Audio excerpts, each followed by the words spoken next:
Насочваме се към блондинките, които са предприели някакви драстични мерки на дегизировка и към настоящия момент индивидуализирането и разпознаването им е почти невъзможна задача. Трябва твърде дълго и усърдно да се ровиш из вафличките в косата им, за да разбереш коя е насреща ти.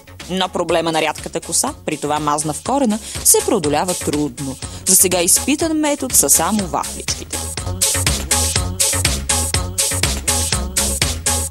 По-детайлно бих се спряла на ето това създание с къси криви крака и много обемист ханш. Нейната роля в съвременния фолк е ключова и революционна за завист на конкурентките й. Именно тя успя доста ефективно при това да опровергае слуха, че в чалгата не е нужно да имаш добър глас, по-важна била апетитната визия. Както Андрея доказа, апетитната и въобще каквато и да била визия не е нужна изобщо. Пее си жената и без глас, и без визия, и дори и полицията не е в състояние да я спре.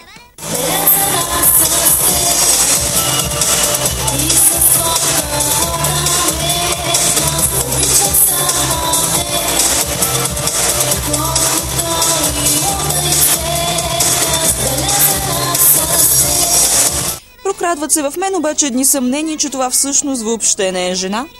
Това, че чисто визуално бие на травестит, не е болка за умиране, не е първата, не е и последната, над която природата се е подиграла. Ето и доказателството, че Андрея е травестит. Както виждате, половия и член постоянно се размества и тя нон-стоп е принудена по концерти и участия да се бори с изсипващите се през прашките и тести си. Ама тук насреща идва речника и обноски. Вие били ли сте в гаражите на тировете международен транспорт? Не? Сега ще се потопите в истинска тираджийска атмосфера. Вие копия на коя от всички изпълнители? На майка ти. На майка ти. На майка ти. Какво е това отношение? Ще ти покажа след малко на много отношение. Що с толкова грубо? Си пръсте си взели наркотиците днес, ли? И косата ви не е в много изряден вид за пред хората дрехите. Няма ли си твоята коса на какво прилича? А защо толкова ме обиждате? Защото ти се заяждаш. Не мислите ли, че отношението ви трябва да е по-добро? Все пак сте някаква известна личност или поне вие си мислите, че сте? Коя певица се опитвате да копирате все пак? А не мислите ли, че поне малко трябва да имате гласови данни, за да се опитвате да пеете?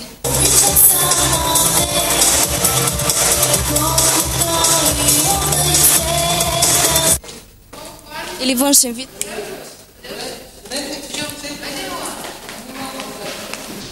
Това ли са ви сценичните дрехи? Са ли твърде обикновени? Ето тук. За Мария. Защо не казвате нищо? Не можете да измислите? За Петя. Не си явно мислиш повече. Аз мога да мисля, обаче на вас това не ви се отдава. Защо така? Я млъквай. Защо да млъквам? Просто за това. А вие мислите ли, че сте умна? Много повече от тебе. Какво ви кара да си мислите така? Защото си тъпа, разбираш ли? Защо да съм тъпа? Вие защо мислите, че сте умна? Бере, разкарай се, бе! Тъжно, моето момиче, но както и друг път съм казвала, ти можеш да излезеш от селото, ама селото никога няма да излезе от теб. Достатъчно е само да ти огледаме напуканите пети и издрани токове и всичко е ясно. Тежкотоварна си носи джапанки. Хем по-ще ти тичат на изпомачканата пола с косми в областта на широкия плосък задник. И черното няма да ти помогне, колкото и да жалиш по пропуснатия си шанс да приличаш на жена. Тук е мястото да позлорадствам и по повод неприятностите от личния живот на Андрея. Радвам се, че тя има и друго оправдание за своята нервност и истеричност, освен осъзнаването на факта, че се родила някак грозновата. Всъщност подозирам, че именно това, че е груба и лишена от женственост, е запратило гордостта на живота и боксера Кобрат Пулев в обятията на мис Плейбой Златка Райкова, невзирая на публичния си годеж с недодяланата Андрейка. Тъмън бяхме готови да му поднасяме искрените си съболезнования за предстоящата сватба за траверса с дългия нос и ужалихме погубената му младост и той приятно ни изненада с добра ориентация в половете и се хвърли на къде по апетитната Златка, която може и да е проста като галош, ама поне ясно си личи, че е жена. Докато при Андрея е валидно само това за галоша.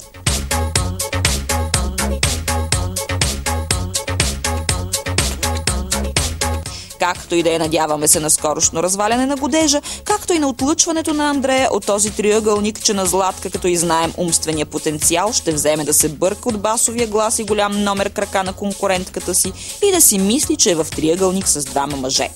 А подобна разконцентрация винаги пречи на любовта на младите.